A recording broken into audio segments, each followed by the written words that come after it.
There. Welcome to Math 0331. This is our first video of the semester. We're going to look at the first topic, which is divisibility, factors, and multiples. So just a reminder that before you get started watching this video, a couple things to keep in mind is that you should not be using a calculator at all throughout this course. So you really want to make sure and think through these things in your head. You won't have a calculator on your assessments, so try not to get used to using a calculator when working through the notes or on your homework. Also, please make sure that you've either printed out the notes so that you can take notes while watching this video, or that you have them downloaded to an iPad or tablet so you can take notes directly on there. Because as a reminder, you'll be expected to submit your notes. And it's real important that you go through these notes before trying to jump to the homework. So we're going to go through this, and I hope it's helpful. Okay, so a few vocabulary words that you want to make sure you're familiar with is first off, a factor. So a factor is a natural number that you can multiply to another natural number to get some product. So for example, 3 is a factor of 15 because 3 times 5 is 15. And so when we say natural numbers, we're just talking there about the numbers you would count with 1, 2, 3, 4, 5, etc. Whereas on the other hand, whole numbers will include 0. Okay, a multiple is a number that you get when you multiply it by something. So for example, 18 is a multiple of 6 because 6 times 3 is equal to 18. So 18 is the multiple. If we go back to the factor example, so we said 3 is a factor of 15, but we could also say 15 is a multiple of 3. So we find factors by dividing, and we find multiples by multiplying. Okay, so some examples. If you want to find all the factors of 20. So one way to think about this is factors have pairs. So if you want to, something's a factor if you can multiply it by something else to get that number. So what I like to do personally is make a little table of my factor pairs. So always we have 1 in the number itself. So 1 times 20 is 20. So those are both factors of 20. And then I just kind of go up 2. Okay, 2 is a factor of 20 because we can say 2 times 10 is 20. So 2 and 10 are both factors of 20. And then I just kind of keep going up. So we have 1, we have 2, 3. 3 doesn't go into 20. 3 is not a factor of 20, so we skip that one. Then we go on to 4. And you might remember that 4 times 5 is 20, so that's another factor pair. And then if you were to keep going, you'd get to 5, but 5 is already listed, and that tells you you have them all. So these are all of the factors of 20. So now we can list them out. 1, 2, 4, 5, 10, and 20. Okay, on the other hand, this second example, we're going to find the first 5 multiples of 20. So we're just going to add 20 to itself 5 times. So we'll always start with the first one, 20. So that's 20 times 1. If we want 20 times 2, or in other words, you could just add 20. So it'd be 20, 40, add another 20, 60, 80, and 100. So that'd be 1, 2, 3, 4, 5 multiples of 20.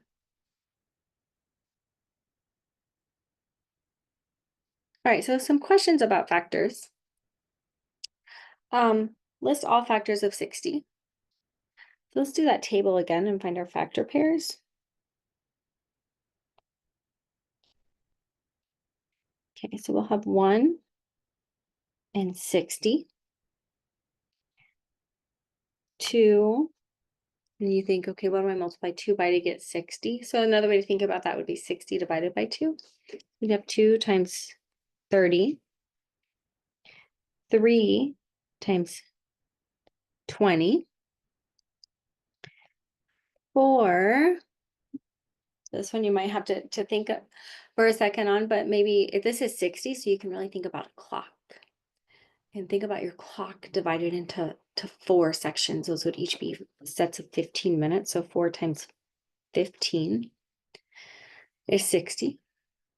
And then 5, okay, again, we can think about your clock. Your clock is divided into increments of 5.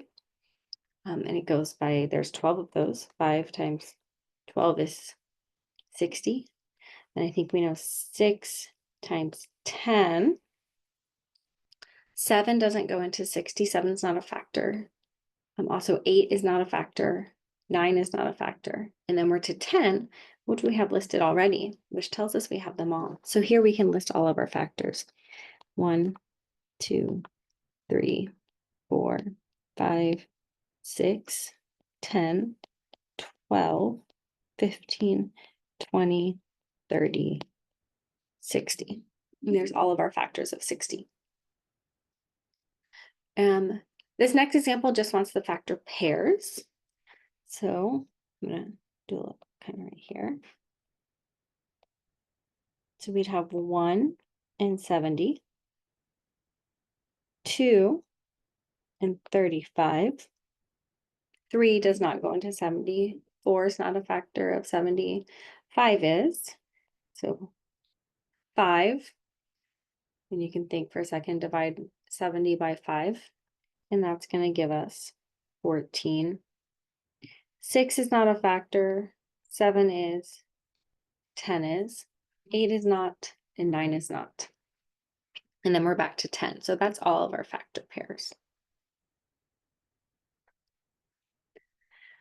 Okay, and now this is a little different. Find the prime factorization of 40. So if you recall, a prime number is one whose only divisors are 1 and itself. So some of our prime numbers, our first primes, side note here, it's going to be 2, 3, 5, 7, 11, 13, 17, 19, etc. You definitely want to try to be able to recognize these lower primes. So we want the prime factorization of 40. So one way to think about this is to make a factor tree. Maybe you've seen this before where you can say, okay, 40, just think anything that you know, any factor pair of 40 that you can think of. The first one that pops to my head is 2 and 20. Right, because 2 times 20 is 40. Well, 2 is prime, so we can't factor that further, but 20 is not. We can factor 20, though. Again, the first one that comes to mind for me is 4 and 5. 5 is prime, but 4 is not, so we can factor that further into 2 and 2. So now we have all primes at the bottom of the tree. So the prime factorization of 40 would be 2 times 2 times 2 times 5, or 2 cubed times 5. Now, I do want to point something out here. Say instead you hadn't picked 2 times 20 as your first factor pair. Say instead you had picked 4 times 10. So now both of these have to be factored further. We'd get 2 times 2, and 10 would factor into 2 and 5. Now notice, whereas the tree does look different, at the bottom we still have 2, 2, 2, and 5. So we still get the same factorization, just a little bit different process. So it doesn't matter which pairs you choose in the end, it's going to be the same. Okay. Another type of question that you'll be asked, and this will be really important when we, greatest common factors and least common multiples is going to be really important when we start working with fractions next. So find the greatest common factor of 36 and 28. So what you can do is you can just make your tree for both of these, not your tree, but your table. So for 36, if we make our factor pairs, we'll have 1 and 36, 2 and 18, 3 and 12, 4 and 9, and then 6 and 6. And now you might be thinking like, oh, how are you doing these so fast? But the more that you just work on these numbers without a calculator, the quicker this will come to you. Okay. So I know, in high school or middle school, you got handed a calculator and you didn't have to remember these facts anymore, but I bet you knew them back in elementary school. So let's try to revert back to that. Forget about the calculator. Just keep practicing using that mental math, and it will come back. Okay, so there's our factor pairs for 36. And then if we do 28, we'll have 1 and 28, 2 and 14, and 4 and 7. Okay, so now we want the greatest common factor. So common being it has to be a factor of both numbers. And then we pick the greatest. So let's look at which ones are our common factors. We have 1 and 1, 2 and 2, 4 and 4. And I don't see any other common factors. So our choices are 1, 2, or 4, and then you just pick the biggest one, which is 4.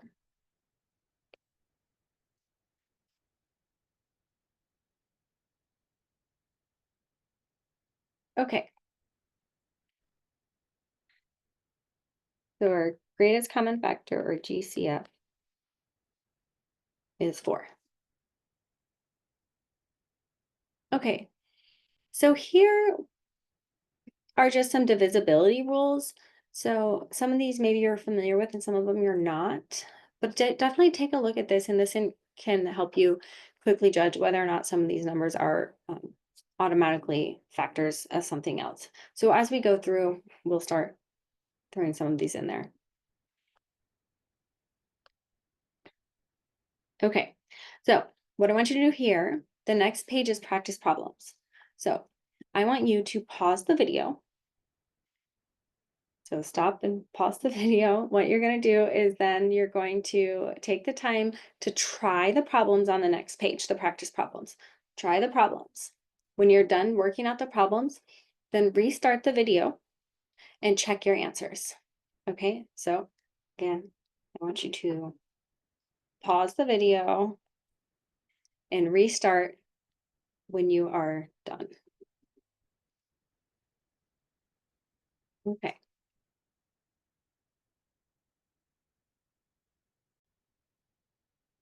Okay, so I hope that now that if you're restarting your video, that you have worked out the problems on the next page. So I'm going to show you the answers.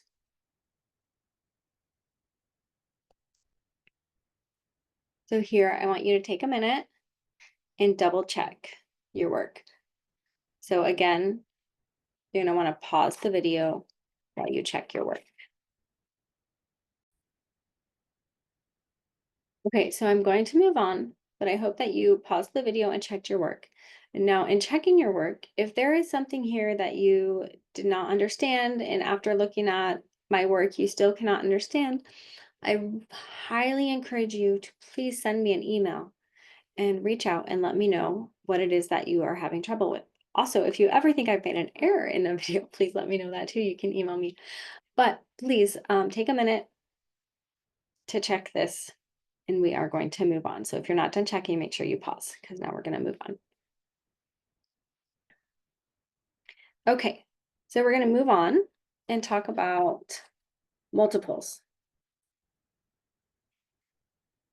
Find all the multiples of 12 that are less than or equal to 100. So to find multiples, you just add 12 each time. So 12 plus 12 is 24, plus 12 is 36, plus 12 is 48, plus 12 is 60, plus 12 is 72, plus 12 is 84, plus 12 is 96. If we add 12 again, we're going to get to over 100, so that's where we stop. The next one says find the first 5 multiples of 30. So instead of stopping when we get to a certain number, we're just going to find 5 of them. So we're going to do 30, 60, 90, 120, and 150. So there's our first 5 multiples of 30. So again, you just add that number over and over and over. Okay, so we have greatest common factors before, and now we're going to look at the least common multiple. So here we can list out our multiples of 8 and list out our multiples of 12 until we find one that they share. So if we look at 8, we'll get 8, 16, 24, 32. Let's list out some of 12.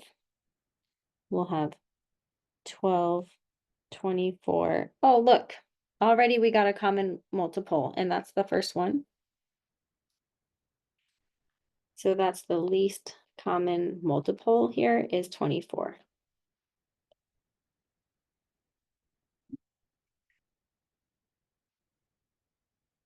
So again, I want you to stop. The next page, once again, is practice problems. So I would like for you to pause the video and then scroll to the next page and work out the practice problems. So pause.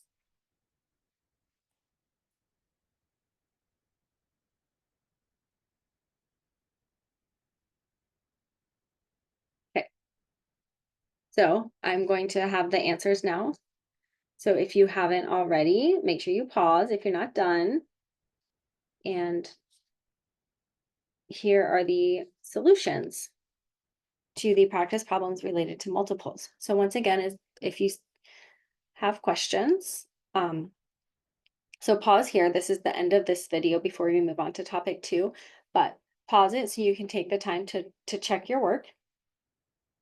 And again, ask me questions via email or through Blackboard if you have any questions on any of these things. Okay, so the video is going to end. So if you're still looking at this, make sure you pause it. I hope this has been helpful.